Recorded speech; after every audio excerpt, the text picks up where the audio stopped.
ఒక అతిపెద్ద బలమైన శక్తి. రేపొద్దున అక్కడ ఏమన్నా ఎన్నికల్లో ఫలితాలు తారుమారైతే ఖచ్చితంగా కొన్ని పార్టీలు బయటకు వస్తాయేమో. అలాంటి సందర్భంలో సీన్ ఏం లేదు, ఎవడు బయటకు వెళ్ళి ఇప్పుడు చేయడానికి ఏం లేదు.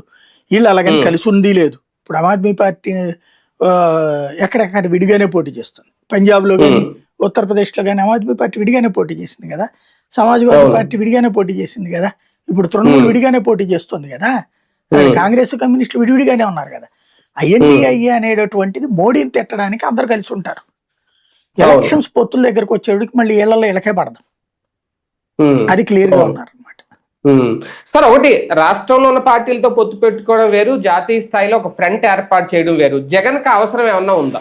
అసలు అది చేయడండి. అతను పిచ్చోడు కాదు. చెయ్యాలనుకుంటే ఇంతకుముందే చేద్దుడు.